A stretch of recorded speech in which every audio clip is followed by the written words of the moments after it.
Bismillahirrahmanirrahim. Assalamualaikum warahmatullahi wabarakatuh. Alhamdulillahi rabbil alamin. Wassalatu wassalamu ala rasulillahil karim.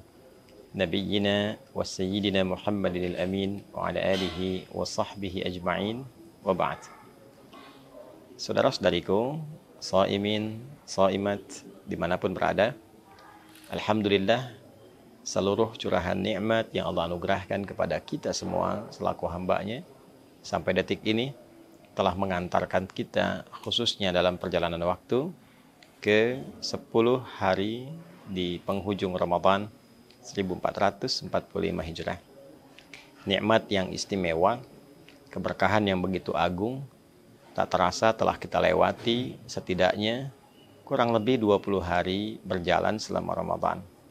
Semoga Allah Subhanahu wa Ta'ala berkenan menerima seluruh amal ibadah yang telah kita tunaikan, mengabulkan doa-doa kita, mengampuni dosa-dosa yang pernah kita kerjakan, dan mengantarkan kita pada perubahan terbaik dalam berkehidupan.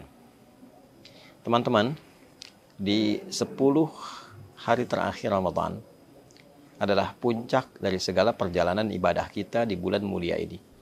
Sekaligus akan mengantarkan kita pada keistimewaan yang tidak biasa, pada keagungan yang begitu menggetarkan kepada jiwa dan mendatangkan peluang yang begitu dahsyat yang boleh jadi tidak ditemukan di waktu-waktu lainnya. Terekam dalam hadis riwayat Al-Imam Al-Bukhari yang tersambung sanadnya pada ibunda kita yang sangat mulia, Sayyidah Aisyah radhiyallahu taala anha. Didokumentasikan riwayat ini oleh Al-Imam Al-Bukhari dalam kitab sahihnya nomor hadis 2024. Sayyidah Aisyah menyampaikan, atau kama qalat, "Idza dakhala al-'ashru min Ramadan." Di riwayat lain, "Idza dakhalatil 'ashru." Jika telah tiba 10 hari terakhir di bulan Ramadan, syadda an-nabiyyu sallallahu alaihi wasallam mi'zarahu wa ahya lailahu wa aiqadha ahlahu. Adalah Nabi sallallahu alaihi wasallam memiliki kebiasaan beliau mengencangkan sarungnya, kemudian beliau menghidupkan malamnya, dan beliau membangunkan keluarganya. Tafsir ulama, terutama para pakar hadis, dari 3 kebiasaan Nabi SAW ini memberikan satu kesimpulan bahwa ada yang istimewa di 10 hari terakhir di bulan Ramadan, sampai Nabi mengencangkan sarungnya. Ini gambaran dari 2 hal.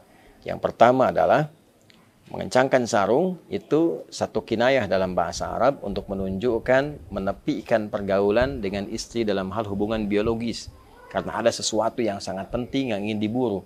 Saking pentingnya hubungan biologis dengan istri pun ditepikan terlebih dahulu untuk mengejar sesuatu yang sangat istimewa ini. Ini juga menggambarkan bagian kedua, sesuatu yang disimbolkan dengan pengencangan sarung yang biasa digunakan untuk beraktivitas ibadah, menunjukkan peningkatan ibadah yang lebih dari sebelum-sebelumnya. Kuatkan lagi, kencangkan ikat pinggang. Itu artinya kita menyiapkan sesuatu pada sesuatu yang penting, yang ingin kita tambah durasinya, tambah kualitasnya, tambah kuantitasnya. Maka ketika Nabi disebutkan mengencangkan sarungnya, ini menunjukkan bahwa beliau ingin meningkatkan kualitas dan kuantitas ibadahnya dalam rangka pendekatan lebih kepada Allah Subhanahu wa Ta'ala di 10 hari terakhir. Lalu ahya lailahu, beliau menghidupkan malamnya. Malam dihidupkan, keterangan para periwayat menunjukkan bahwa satu, peningkatan ketaatan kepada Allah Subhanahu wa Ta'ala. Menghidupkan malam bisa berarti menghidupkan dengan sholat. Ada tambahan yang kelak kita bisa bahas di pertemuan yang lain tentang kebolehannya menunaikan sholat malam setelah sholat tarawih. Secara teknis kita akan bahas di pertemuan sesi yang lain. Bila ditutup dengan witir, bagaimana teknis malamnya. Bila witir diakhirkan, bagaimana teknis pembaginya. Secara singkatnya, Nabi menghidupkan malam-malam di akhir Ramadan ini dengan ibadah, dengan ketaatan. Boleh jadi dengan tilawah Al-Quran. Karena hadis-hadis mengungkap satu rahasia bahwa Nabi SAW setiap malam Ramadan didatangi oleh malaikat Jibril, dibimbing untuk tadarus, bisa membaca, bisa mengkaji, bisa juga dibimbing untuk pemahaman makna. Ini menunjukkan malamnya hidup. Wa aiqadha ahlahu, dan beliau membangunkan keluarganya. Beliau menginginkan tidak hanya sebagai pribadinya yang saleh, tapi juga memberikan keteladanan pada umatnya, keluarganya dibangunkan, dihidupkan, dan diarahkan untuk meningkatkan giat rutinitas di malam-malam Ramadan. Para pakar merinci yang dimaksud membangunkan keluarga ini adalah mengarahkan mereka untuk meningkatkan sholat di malam-malam Ramadan. Pertanyaannya teman-teman, apa yang menjadikan kegiatan ini begitu kuat dilakukan?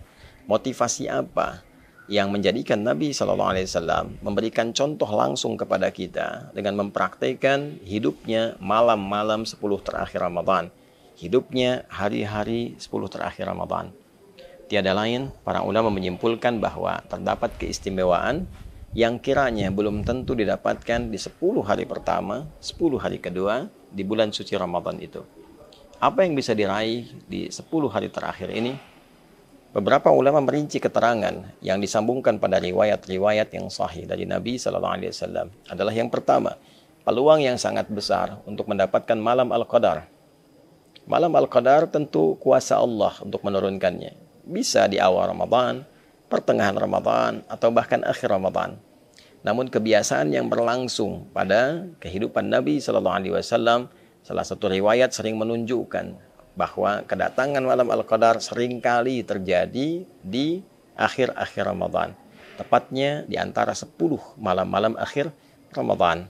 Sehingga beberapa riwayat pernah menunjukkan, ada yang menyimpulkan pernah terjadi malam 27, ada yang menyimpulkan pernah terjadi malam 23, sehingga dari untaian riwayat ini ada yang bahkan memburu malam-malam ganjilnya. Sekalipun kuasa Allah bisa mendatangkan di malam genapnya, ganjil bisa, genap bisa. Artinya 10 malam terakhir Ramadan begitu istimewa. Saat seseorang mendapati malam Al-Qadar itu, artinya ia mendapatkan anugerah tak terkira, semua kegiatan yang dikerjakan dalam bentuk ibadah dilipat gandakan sampai dengan lebih dari 1000 bulan. Bila 1000 bulan saja kita konversi, setidaknya ada 85 tahun, maka sekali baca Al-Quran, satu huruf nilainya sama dengan 85 tahun kita membacakan itu. Nun, baru nun saja, dapat pahala baca nun selama lebih dari 85 tahun. Maka bagaimana dengan orang yang sholat sunnah? Bagaimana dengan orang yang istighfar? Bagaimana dengan orang yang berdoa? Kualitasnya semakin menjadi luar biasa. 10 malam terakhir adalah puncak dari pembuktian semua hasil ibadah kita di 10 hari pertama dan 10 hari kedua. Saya sering gambarkan kalau orang sudah merasakan nikmatnya satu makanan, tentu dia akan berburu lebih kuat lagi tentang makanan itu. Kalaupun kita kasih contoh yang sederhana, 10 hari pertama diberi kerupuk, 10 hari kedua diberi kerupuk. Begitu masuk 10 hari ketiga, bukankah kita sudah menunggu kerupuknya? Apalagi kalau menunya begitu lezat. Maka orang-orang yang menikmati 10 hari pertama, 10 hari kedua, dia akan semakin mengencangkan ikat pinggangnya untuk menghidupkan 10 hari terakhir, karena ini puncak Ramadan. Belum tentu bertemu dengan Ramadan di tahun yang akan datang. Karena itulah kemudian 10 hari terakhir ini adalah puncaknya kita berdoa. Optimalkan, boleh jadi itu menjadi puncak dari jawaban. Puncak kita bertobat. Dan puncak kita menunjukkan kesungguhan kepada Allah saat sebagian orang-orang yang bahkan mengatakan beriman sedang disibukkan oleh urusan dunianya. Betapa sebagian sudah berpikir tentang mudik. Tidak salah, sah-sah saja. Dan boleh jadi kita berhusnudzan di perjalanan mereka mengisi dengan tilawah, mengisi dengan ibadah, alhamdulillah. Sebagian masih sibuk dengan berdagang, mengejar setoran, mengejar THR, mengejar pembagian, bahkan mengejar untuk target lebaran. Berapa omset yang harus didapatkan. Di saat orang mengejar omset dunia, ada orang yang berpikir investasi mengejar omset akhirat. Maka dia tukar dunianya untuk mengejar akhiratnya. Dan itu luar biasa. Pada saat itu bisa kita lakukan, maka rahmat Allah turun dengan lebih luas di situ. Pertaruhan antara akhirat kita yang meninggalkan sementara kegiatan dunia, atau kita tarik dunia menuju akhirat, itulah yang berpeluang besar menghadirkan rahmat Allah sehingga mampu membebaskan kita dari ancaman neraka. Itu sebabnya 10 hari terakhir sebagian ulama berkomentar bahwa ini potensi besar untuk membebaskan kita dari jeratan neraka. Itqum minan nar. Bila 10 hari pertama rahmat begitu banyak, 10 hari kedua maghfirah, peluang ampunan, kesungguhan ditunjukkan, maka 10 hari ketiga adalah fokus peningkatan, pendekatan kepada Allah sehingga kita bisa mampu meningkatkan diri dengan berpeluang besar mendapatkan rahmat Allah yang membebaskan kita dari ancaman dan jeratan neraka. Saudara, Allah memberikan kesempatan pada kita berulang tahun, berulang waktu datangnya Ramadan. Mungkin yang sebelumnya belum optimal, sebelumnya lagi belum bisa maksimal. Jika Allah sudah berikan berulang selama hidup sampai detik ini belum mampu kita manfaatkan, berapa Ramadan lagi yang kita butuhkan untuk bisa mengoptimalkan diri kita mendekat kepada Allah Subhanahu wa taala. Semoga 10 hari terakhir ini kita mendapatkan keistimewaannya, kita meraih peluangnya, dapat malam Al-Qadar, dapat ampunan dari Allah, terkabul doa kita, dan diberikan oleh Allah kebahagiaan untuk kembali kepada fitrah, menyongsong Idul Fitri yang lebih baik untuk diri kita, keluarga kita, masyarakat kita, bangsa, negara kita, dan khususnya umat Islam di dunia ini dan kehidupan berperikemanusiaan dalam skala yang lebih luas. Rabbana taqabbal minna innaka antas sami'ul alim wa tub 'alaina innaka antat tawwabur rahim. Wa sallallahu ala sayyidina Muhammad wa ala alihi wa sahbihi ajma'in. Wa akhiru da'wana alhamdulillahi rabbil alamin. Adi Hidayat Mira. Assalamualaikum warahmatullahi wabarakatuh.